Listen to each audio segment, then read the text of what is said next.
함께 나누실 말씀은 요한계시록 6장 9절부터 17절까지 말씀입니다. 죄송합니다. 요한계시록 6장 9절부터 17절입니다.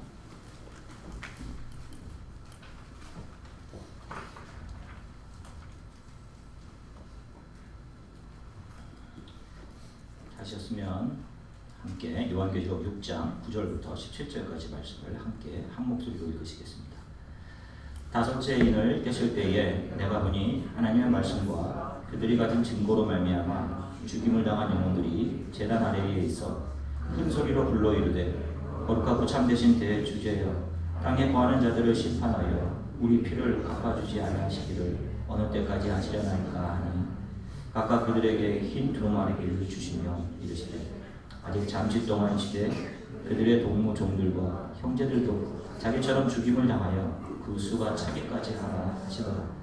내가 보니 여섯째 인을 깨실 때에 큰 지진이 나며 해가 검은 털로 짠 상복같이 검어지고 다른 온통 피같이 되며 하늘의 별들이 무화과 나무가 태풍에 흔들려 서리든 열매가 떨어지는 것 같이 땅에 떨어지며 하늘은 두루마리가 말리는 것 같이 떠나가고 각 산과 섬이 제 자리에서 옮겨지며 땅의 임금들과 왕족들과 장군들과 부자들과 강한 자들과 모든 종과 자유인들이 굴과 산들의 바위 틈에 숨어 산들과 바위에게 말하되 우리 위에 떨어져 보좌에 앉으신 이의 얼굴에서와 그 어린 양의 진노에서 우리를 가리라.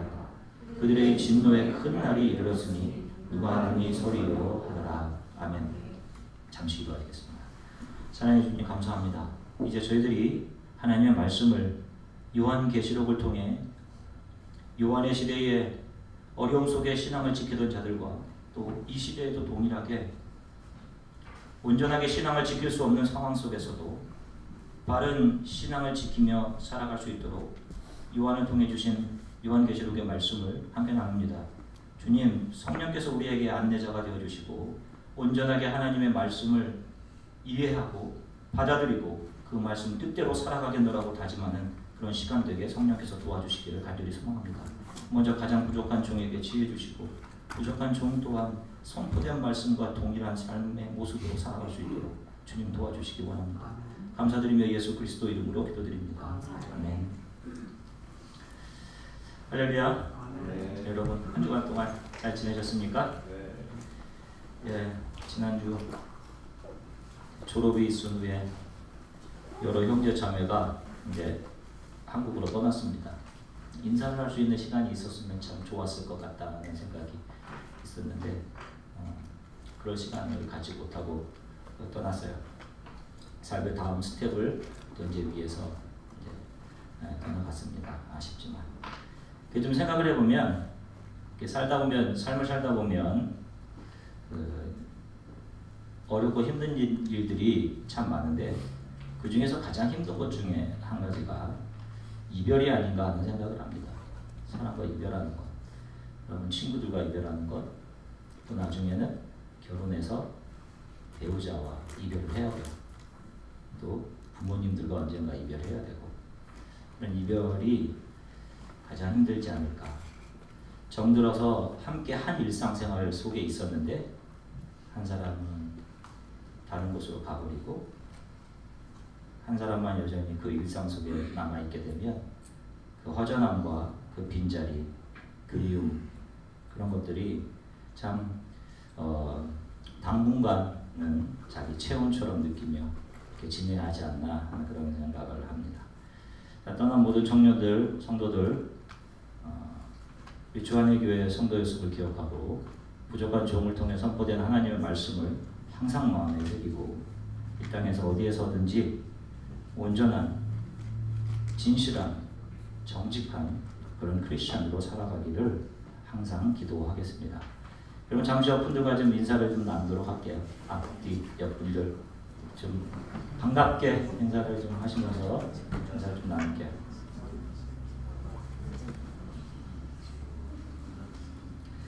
자, 그러니까 지난주는 7인의 심판에 대해서 이제 살펴보았습니다. 넷째 인을 깨는 것까지 우리가 함께 나눴는데 기억나십니까? 저 첫째 인을 깨실 때에 나온 말은 어떤 색깔의 말이었죠? 첫째 인을 깨실 때에 제가 한 주간 동안 우리 현지에게 좀 물어봤습니다. 제가 설교가 좀 잘 되고 된 건지 모르더라고요, 잘. 현지는. 그래서 제가 얼마나 당황했는지 몰라요. 자, 첫 번째 기도 되실 때 뭐가 나왔죠? 어떤 세 개 말? 흰말. 자, 이 말탄자의 특징이 있었습니다. 어떤 특징이 있었습니까? 활을 가지고 멸류관을 받아서 어떻게 했어요? 이기고 또 이기려고 했어요. 전쟁을 위한다라고 했죠. 전쟁, 국가 간의 큰 전쟁입니다. 자, 두 번째 인을 떼실 때에 어떤 일이 일어났어요? 어떤 말? 붉은 말. 자, 이 탄자의 특징은 어떤 것이었습니까? 이 땅에 무엇을 제하여 버려요? 화평을 제하여 버리고 서로 어떻게 하는 일을 하게 합니까? 서로 죽이게 합니다. 그렇죠? 가정과 가정에서 또 같은 민족들끼리 내란, 반란 이런 겁니다. 여러분, 가정에서 일어나는 가정에서의 작은 싸움들도 마찬가지예요. 화평을 제해버리는 일들. 점점 더 이런 일들이 계속 일어나겠죠. 세 번째는 무슨 색말? 검은 말이 무엇을 들고 나타났죠? 저울을 들고 나타났습니다. 기근을 의미한다라고 했어요. 한 데나리온이면 품삯인데 한 사람이 하루 겨우 먹을 분량만 살 수 있는. 반면에 부자들은 전혀 그런 것에 영향받지 않게 되는, 별 문제 없이 살아가게 되는 그런 일들이 일어나게 되는 것이죠. 네 번째는 청황색 말입니다. 이 청황색 말은 영어로는 페일이라고 하고 약간 뭐 죽음, 사망 이런 이름을 가진 그런 사람인데 그런 말을 탄자가 나오는데 전쟁, 기근, 질병, 짐승으로 땅의 4분의 1을 죽이는 일을 합니다. 이런 심판의 내용을 우리가 지난주에 살펴보았어요. 이제 다섯째 인을 떼시는 것을 살펴보기 전에 잠시 천년 왕국에 대한 이야기를 좀 하고 넘어가겠습니다. 여기에 대해서 우리가 많은 좀 잘못된 이해들을 가지고 있을 수 있을 것 같아서 물론 나중에 요한계시록 20장 이쪽 부분에서 한번 이것을 다 다룰 것입니다. 나중에 어떻게 천년왕국과 하나님의 새하늘과 새 땅과 마지막 심판이 오게 되는지를 마지막으로 다룰 것이고, 잠깐 한번 살펴보면 앞에 이제 그림을 보시면서 좀 살펴보겠습니다. 자, 이 계시를 받는 요한에게 나타나신 먼저 예수님의 모습이 있어요. 이게 되게 중요한데 요한이 이것을 요한계시록 1장 13절부터 마지막까지 자기가 본 예수 그리스도의 부활하신 예수 그리스도의 모습을 굉장히 상세하게 표현을 합니다. 여러분도 한번 기회 있으면 읽어보시는데 여기에 등장하는 예수님의 모습은 왕의 모습으로 등장해요. 또 요한이 지난주에 설교했던 것처럼 요한계시록 5장 보좌 주위를 둘러싼 24장로의 모습은 모두 다 한결같이 왕같은 모습이었는데 이 24장로는 구약시대 12지파와 신약시대의 12사도를 합한 숫자이고 이것은 앞으로 오고 오가는 하나님의 백성들, 예수 그리스도를 믿는 하나님의 성도들을 대표하는 모습이에요. 저와 여러분들의 모습이 이 모습으로 이 땅에서 끝까지 믿음을 지키며 살아가게 될 사람들이 받게 될 그 영광의 모습이 바로 24장로 요한계시록 5장에서 표현한 그 모습이라는 것입니다. 왕의 모습이에요. 죽임을 당하시고 부활하신 예수님은 왕의 모습으로 계십니다. 그리고 그분이 교회의 머리가 되시기 때문에 예수님의 부활 때로부터 예수님께서 다시 오실 때까지의 기간은 교회 시대라고도 하고 바로 이 시대가 교회가 예수 그리스도의 왕권을 가지고 왕의 권세를 가지고 죄와 어둠으로 죄와 사망으로 아무것도 모르고 죽어가는 이 세상 속에 예수 그리스도의 왕된 복음을 가지고 나아가 복음을 통해 악에 속한 우상과 자신을 신격화해서 살아가는 이 땅의 사람들을 복음으로 정복해 하나님의 나라로 변화시키는 기간입니다. 그래서 이 기간이 바로 천년 왕국의 기간이에요. 꼭 기억하십시오. 이것을 신학적인 용어로 이야기하는 분들은 무천년설이라고 이야기합니다. 그러니까 저는 성경이 이것을 이야기하고 있다는 것을 확신해요. 그리고 이 기간을 교회 시대라고 하고 다니엘서의 표현에 의하면 마지막 때이고 이 기간이 공교롭게 저와 여러분들이 이 마지막 때를 살아가게 되고 있는 것입니다. 한때, 두때, 반때라고 표현한 것이 바로 이때이고 3년 반이라고 표현한 것이 이때이고 이 기간 1260일이라고 표현한 기간이 바로 이때이며 교회가 핍박을 받게 되는 복음을 증거하면서 세상에 있는 세력들과 마찰을 일으키며 핍박을 받게 되는 42달로 표현된 기간이 바로 이 기간인 것입니다. 이것들을 조금씩 구체적으로 더 나중에 살펴볼 거예요. 7 심판 시리즈에 대해서도 한 가지 짚고 넘어가야 할 것이 있습니다. 그것은 우리가 생각할 때 7 인, 7 나팔, 7 대접의 심판 이것이 차례로 일어나고 있습니다. 보여져요. 그렇기 때문에 이것이 시간의 순서대로 일어나는 것이다 라고 생각을 합니다. 그러나 그렇지가 않아요. 시간의 순서대로 인이 끝나면 나팔이 끝나면 대접 이렇게 이루어지는 것이 아닙니다. 7 인의 심판이 포괄적인 내용을 다루고 있다면 7 나팔의 심판은 좀 더 구체적입니다. 구체적인 심판들을 이야기해요. 그리고 7 대접의 심판은 그 심판의 강도가 극에 이르게 되는 심판의 내용들을 그 안에 담고 있습니다. 그래서 새 심판의 시리즈는 연속적인 어떤 시간의 연속성을 가지고 있는 것이 아니라 심판의 강도와 차이 또 심판의 범위와 차이를 갖고 있는 거예요. 결국 심판은 하나인데 그 안에 인, 나팔, 대접이 서로 범위와 구체성들을 이야기하면서 그 안에서 이루어지게 되는 것입니다. 이것을 꼭 요한계시록을 이해할 때 이해를 하셔야 됩니다. 이제 본론으로 들어가서 오늘 어린 양이 5째 인을 떼시는데 어떤 장면이 펼쳐지냐면 오늘 9절의 말씀을 보겠습니다.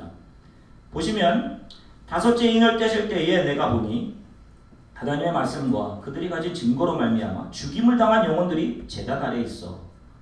자, 제단이 나오는데 여기 나오는 제단은 요한계시록 9장 13절에 의하면 하나님의 보좌 앞에 있는 금 제단이었어요.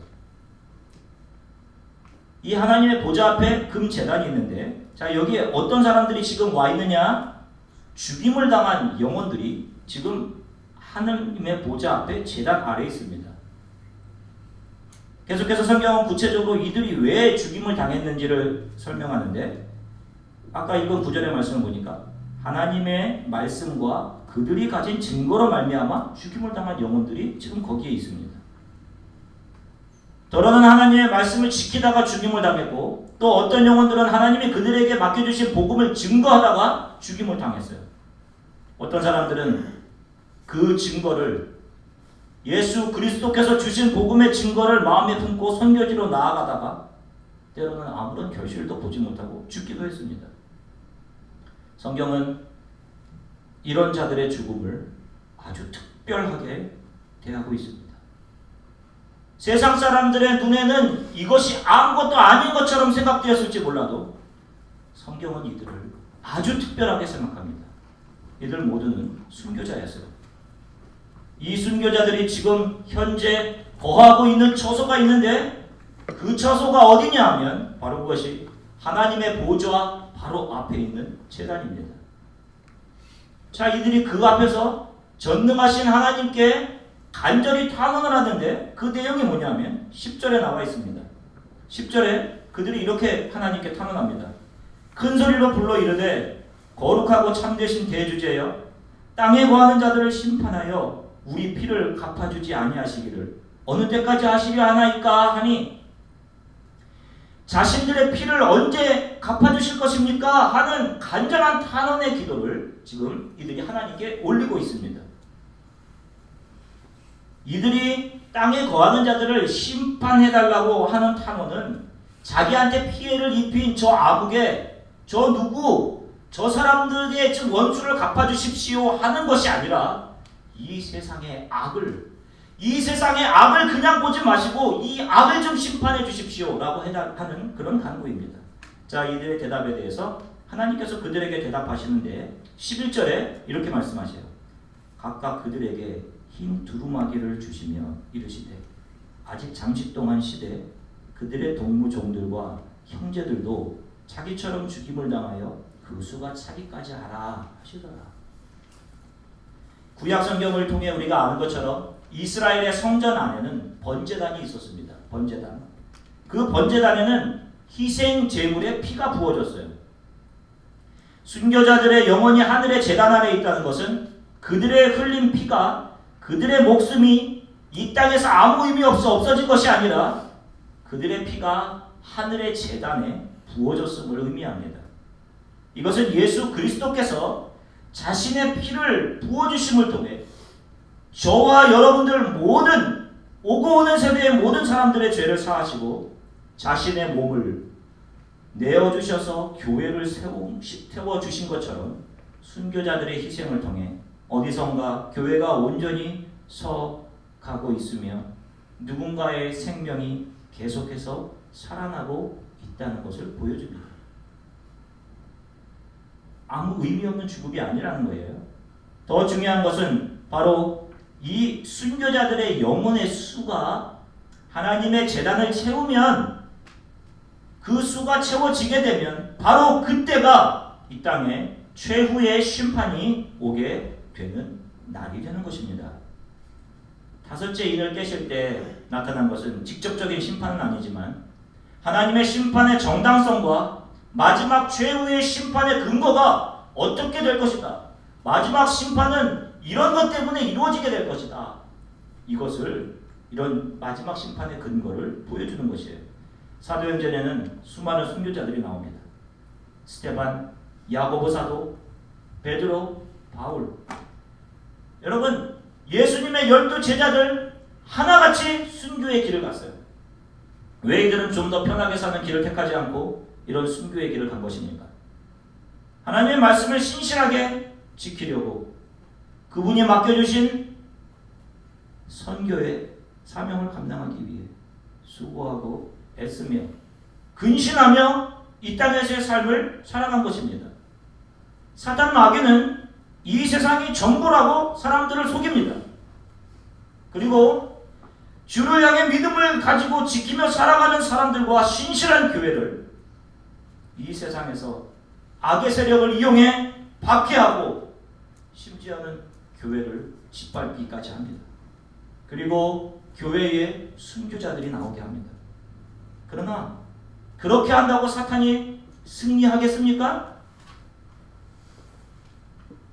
하나님은 지금 순교자의 피가 차기까지 기다리십니다. 왜냐하면 이 피가 다 차면 바로 그때가 하나님이 이 세상의 모든 악과 사단을 결박해 영원한 지옥으로 던지시는 때이고, 이 세상은 심판을 받고 이 땅의 모든 신실한 크리스천들은 왕과 같은 모습으로 하나님 앞에 서게 될 것이기 때문에 그렇습니다. 그래서 오늘 6장에서 하나님은 언제까지 저 세상을 그냥 놔두실 것입니까? 라고 탄원하는 순교자들의 대답에 대해 먼저 그들에게 흰 옷을 입혀주시면서 잠시 제단에서 쉬면서 조금만 기다려라. 이제 거의 다 찼다. 조금만 더 순교자들의 영혼이 차면 마지막 심판이 진행될 것이다. 라고 그들을 위로하시며 말씀하시는 것입니다. 우리가 지금 이 미국에서 주일날 나와 예배드리고 별 제재 없이 신앙생활을 하고 있는 동안에도 이 세상 어디선가에 순교자들의 소식을 듣습니다. 우리가 몇 주 전에도 31명의 크리스찬들이 IS에 의해서 참수 내지는 사형을 당했어요. 그럴 때마다 우리는 더더욱 근신해야 합니다. 조금씩 세상을 향한 하나님의 진노가 쌓여가는 것이에요. 곧 마지막 최후의 심판이 있게 될 것입니다. 여러분들도 아시다시피 이 중에서는 2년 전 저와 같이 캄보디아 선교를 같이 갔던 분들도 있지만, 그때 만났던 한 선교사님은 머리에 종양으로 돌아가셨고, 그때 2년 전에 캄보디아의 한 선교사님의 소식을 들었습니다. 방효원이라고 하는 선교사님. 가족이 프놈펜에서 크메르와 현지 언어를 3년 동안 습득하고 시엠립으로 사역지로 부임을 받아서 차를 몰고 올라가던 중에 교통사고를 당했어요. 일가족 5명 중에 3명이 사망했습니다. 그것도 가장 갓난 아기를 사모님의 선교사님의 사모님이 자기의 가슴으로 그 아이를 감싸 그 아이가 살았고 한 아이는 팔을 사용하지 못하게 되었어요. 그나마 살아난 아이도 머리에 뇌에 이 산소가 잘 공급되지 않아서 정상적인 삶이 어렵게 되었습니다.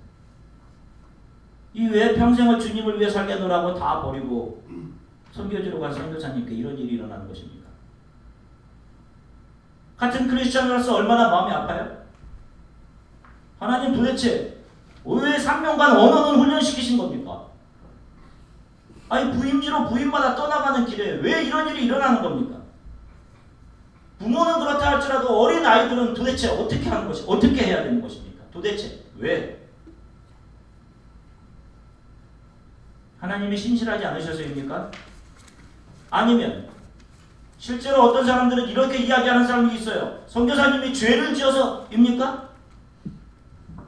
여러분, 크리스천들이 재난을 당했을 때 교회 식구들 가운데 이런 이야기를 하는 사람들이 있는데 여러분 기억하십시오. 이거는 아주 악한 일입니다. 악 중에 가장 악한 악이 바로 이거예요. 이것은 기독교의 기본을 전혀 모르는 일입니다. 성경을 읽었어도 자기 자신에게만 좋은 구절을 가져다가 복 받을 것이다. 내가 잘 될 것이다. 망상열통할 것이다. 아무것도 문제가 없다. 이런 것만 붙들고 신앙생활을 한 것입니다. 미안하지만 신앙생활이 아니라 미신생활을 해온 것입니다. 그것은 기독교가 아니에요. 누군가 어려움을 당했을 때 그를 붙잡고 긍휼히 여기며 함께 눈물을 흘리며 기도해 줄 수 있는 것이 기독교이지. 저 사람은 죄를 지어서 저렇게 할 것이다 라고 하는 것은 전혀 기독교와는 관계가 없는 것입니다. 그런 사람의 마음속에는 예수 그리스도께서 나에게 주셨던 조금의 긍휼조차 없는 거예요. 왜 이렇게 신실한 하나님이 하나님의 종들이 선교지에 사역지에 가지도 못하고 눈을 감게 된 것입니까? 아니 부임지에 가보지도 못했으니까 아무 의미 없는 죽음 아닙니까? 아시다시피 미국 짐 엘리엇이라는 선교사님에 대해 잘 알 것입니다. 유명한 영화로도 나왔었죠. 1956년 남미 에콰도르 선교사로 부름받고 아마존 아우카족에게 복음을 증거하러 가요. 이 선교사님과 네 분의 선교사님이 같이 갑니다. 마을에 도착하자마자 창과 도끼로 공격을 당해서 모두가 복음 한마디도 전하지 못하고 다 순교를 당했어요. 실제 이야기지만 물론 나중에 이 엘리야 선교사님의 사모님이 가셔서 이 부족이 여자들은 공격하지 않는다고 합니다. 그래서 이 부족을 기독교화합니다. 이 일이 일어나기 전 선교사님이 가자마자 순교를 당하신 일들 이거 어떻게 설명합니까? 아니 도대체 하나님 그들을 훈련시키셔서 복음도 증거하지 못하게 하시고 죽게 하시는 거예요. 그러나 여러분 오늘 성경이 보여주는 것이 무엇입니까? 순교자의 수가 늘어날수록 하나님의 나라가 가까워옵니다. 사탄은 그걸 알지 못합니다. 그래서 사탄은 하나님의 사람을 해합니다.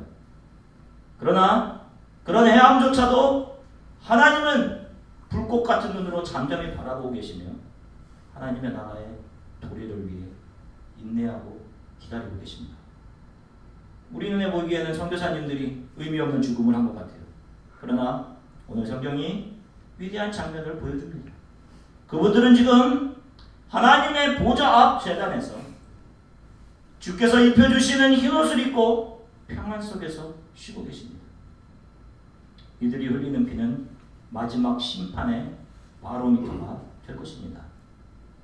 우리가 생각할 때 우리가 살다 보면 도대체 내가 무엇 때문에 하나님의 말씀 때문에 나의 것을 희생해야 되고 도대체 내가 왜 하나님의 말씀을 붙들고 살아야 하는지 내가 도대체 하나님의 나라와 무슨 관계가 있는 건지 왜 내가 이 믿음을 지키기 위해서 불이익을 감수하고 겪어야 하는지 이해하지 못할 때가 있습니다. 그러나 오늘 하나님의 말씀은 저와 여러분들에게 분명하게 보여줍니다. 짐 엘리엇 선교사님처럼 우리나라에 처음 선교사로 오셔서 성경책 4권을 뿌리고 순교당하셨던 토마스 선교사님, 또 2년 전 많은 사람의 가슴을 아프게 하고 떠나간 캄보디아의 박영호 선교사님, 2006년 아프가니스탄에서 생물교회 청년부를 담당하시던 청년들과 함께 수료당하신 배형규 목사님. 지금도 하나님의 말씀을 지키기 위해 그 증거를 증거하기 위해 인내하며 세상을 뒤로하고 자신의 모든 것을 드리며 달려가고 있는 신앙의 동료들, 결국 그들이 받게 될 영광이 무엇인지를 요한계시록을 통해 저와 여러분들에게 분명하게 보여주고 있는 것입니다. 그것은 이 세상에서 우리가 즐기며 우리가 그토록 가지고 싶어 했던 것들, 그것을 가지게 된 그런 기쁨과 영광과는 감히 비교조차 할 수 없는 것이 될 것입니다. 그분이 입혀주실 흰옷은 하나님과 함께 장차올 새 하늘과 새 땅의 하나님의 백성으로 왕같은 제사장으로 거기에서 영원한 기쁨을 누리며 살게 될 왕같은 제사장의 자격을 의미하는 것입니다. 70년, 80년, 90년 이 세월이 여러분 금방 지나갑니다. 미국에 와서 한 사진을 보며 10년 전에 찍었던 사진을 보며 엊그제 같았는데 10년의 세월이 이렇게 금방 지나갈 수 있구나 라는 것을 지난주에 생각한 적이 있어요.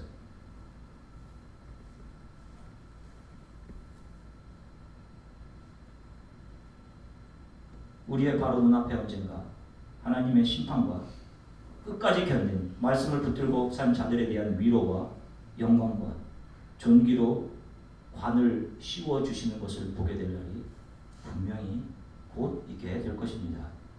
크리스천들 가운데서는 입으로는 예수님을 닮아간다고 하고 정말로 잘 준비된 집회 같은 것들을 열심히 하고 잘 오거나이즈해서 뭔가 좀 보여주려고 하고 예수님의 제자들을 닮기 원한다라고 하면서 그분이 누구를 고쳐주신 것, 그분이 능력을 행하신 것, 제자들이 교회의 리더가 된 것, 이런 것들만 닮아가려고 하는 사람들이 많아요. 교회에서 대장 노릇하고 정작 그들이 걸어가셨던 길을, 그들이 묵묵히 인내하며 걸어갔던 순교자의 길을 가려고 하는 사람이 없습니다.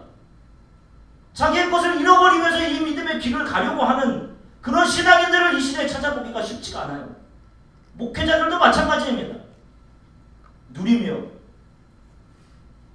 가질 것으로 다 채워졌고 설교는 잘하는데 그들의 삶 속에 예수 그리스도를 닮은 모습을 찾아보기가 어려워 가슴이 아픕니다. 저 또한 저를 바라보며 가슴이 아파요.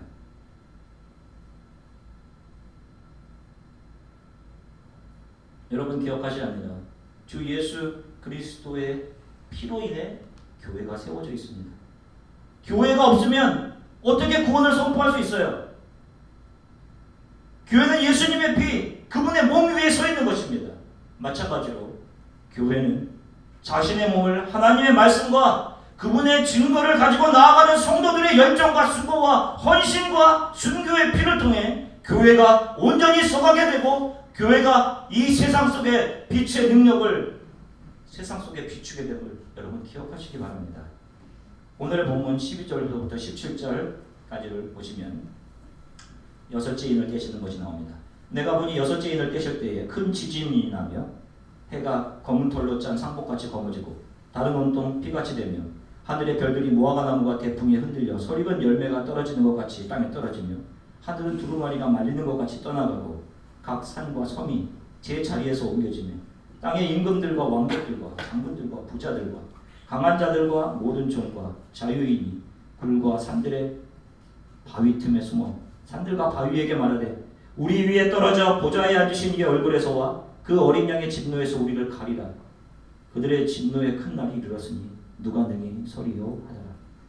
여섯째 인의 심판은 여섯 가지 형태의 재앙으로 나타납니다. 먼저 큰 지진, 그리고 해가 검어지는 현상, 달이 피같이 변하는 것, 하늘의 별들이 땅으로 떨어지는 것, 하늘은 두루마리가 말리는 것처럼 사라지는 것, 산과 섬이 자리에서 옮겨지는 여섯 가지의 재앙의 형태로 나타나요. 이것은 구약을 통해 예언되었던 요에서에 기록되었던 여호와의 날, 말라기에 기록되었던 용광로 불같은 날이라고 표현되었던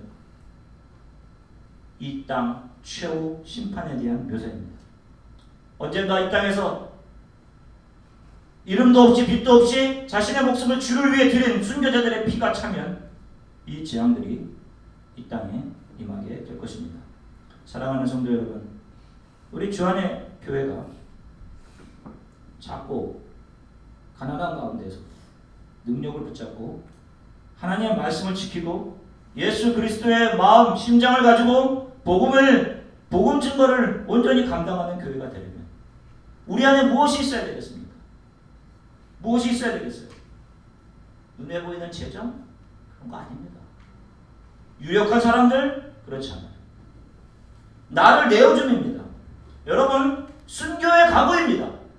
주님 앞에 서게 되는 날까지 내가 주의 나라를 위해 죽으면 죽겠습니다 라고 하는 그런 각오들, 내 것을 잃어버리고 내 것을 헌신하지 않고는 절대로 이 교회가 온전한 교회 되지 못합니다. 교회 영적 지도자로 서 있는 목사인 저부터 마찬가지입니다. 제가 저의 모든 것을 헌신함이 없으면 우리 교회가 그렇게 서지 못할 것이라고 생각해요. 좋은 친목단체를 만들려면 그냥 우리 서로 볼 때마다 웃어주고 샬롬 하고 나의 오랜 노하우 조금씩 알려주면서 내가 하나 주면 하나 받고 여러분 이렇게 지내시면 됩니다. 잘 정착할 수 있도록 도와주고 하면 돼요. 그러면 좋은 친목단체로 살아갈 수 있을 것입니다. 그러나 이런 친목단체 생활로는 절대로 하나님 앞에 서게 됐을 때 흰옷을 입을 수가 없습니다. 흰옷은 아무나 입는 것이 아니에요. 세상 속에서 인내하며 이 세상과 합하지 않고 믿음의 순교를 지켜낸 사람들, 자기를 내어준 자들, 하나님의 말씀을 지키기 위해 손해본 자들, 그분의 증거를 마음에 품고 나아가 증거한 자들, 그런 뜨거운 가슴을 품은 자들이 결국 하나님 앞에 서게 될 것이고 하나님은 그들이 이 땅에서 흘렸던 인내와 수고의 눈물을 닦으시고 그들에게 흰옷을 입혀주시게 될 것입니다. 우리들 가운데 주를 위해 손해를 각오하고 나의 목숨까지 주의 나라를 위해 드리기를 결단하며 신앙생활을 해가시는 분들이 계시다면, 그런데 지금 잠시 고민하는 일이 생기고 힘든 일 때문에 피곤한 분들이 계셨다면 여러분 오늘의 말씀 붙잡고 여러분 다시 한번 일어서시기를 권면합니다. 저는 우리 교회가 하나님의 말씀을 끝까지 지키고 붙드는 선교하는 교회, 하나님의 사명을 온전히 감당하는 교회 되기를 간절히 소망합니다. 주 예수 그리스도께서 맡겨주신 복음 증거를 위해 모든 힘을 다하는 나의 목숨까지 주님 제가 순교에 각오합니다 라고 할 수 있는 그런 교회가 되었으면 좋겠어요. 저와 여러분 모두 분명히 주 앞에서 아름다운 모습으로 조우하게 되기를 간절히 기도합니다. 그러한 정직하고 신실하고 충성된 교회 성도들이 되시기를 다시 한번 주 예수 그리스도의 이름으로 간절히 축원합니다. 우리 함께 기도하겠습니다. 우리가 좀 먼저 잠시 회개합시다. 내 중심으로 신앙생활에 온 것들을 좀 돌아보고 내 생각대로 나에게 좋은 대로 적용하려고 했던 그런 것들을 회개하고, 하나님 지금 정말 사람들의 조롱을 받으면서 너의 하나님이 어디 있느냐, 그렇게 미련하게 산 너의 삶의 결과가 무엇이냐 라고 죽음 속으로 갔던 그런 소리를 들으며 순교의 길을 걸어갔던 우리의 신앙의 선배들이 지금 어떤 모습으로 있는지를 요한계시록 5장 6장에서 보여줍니다. 이 시대의 믿음을 지키며 믿음의 순교를 지키며 살게 해주십시오. 세상을 사랑하던 것들, 세상을 쫓아가던 육신의 야망, 욕망을 버리고 하나님 나라의 증거자로 살게 해주십시오. 주님 어떤 상황에도 주의 말씀을 신실하게 붙들고 살아가게 해주십시오. 세상의 영광을 위해 살아갔던 저를 회개합니다. 세상의 조롱과 유혹 속에서도 죽으면 죽으리라 하는 믿음 가지고 주의 나라를 증거하는 순교자의 마음을 가지고 살아가도록 저를 도와주십시오. 또 한 가지 6월 7일부터 14일까지 있을 단기 선교를 위해 기도해 주십시오. 함께 참여하는 팀원들의 이름은 권소정, 김나정, 김의중, 송호진, 이현진, 최지용, 최영훈, 정승훈, 정승원, 박은민, 그리고 저와 저희 아내와 제 딸 유나가 함께 참여합니다. 여러분, 이름을 불러가면서 기도해 주십시오. 이들을 통해 복음이 온전히 증거되게 해주십시오. 이들이 어떤 상황 속에서도 기쁨으로 사역할 수 있도록 도우십시오. 날씨와 오고 가는 교통, 또 모든 상황을 하나님께서 지켜주십시오. 이들이 이곳에 가서 하나님의 나라가 증거되는 것을 눈으로 보고 이들의 삶이 편하고 세상을 바라보는 이들의 관점이 편하게 해주십시오. 우리 이렇게 잠시 함께 기도하겠습니다.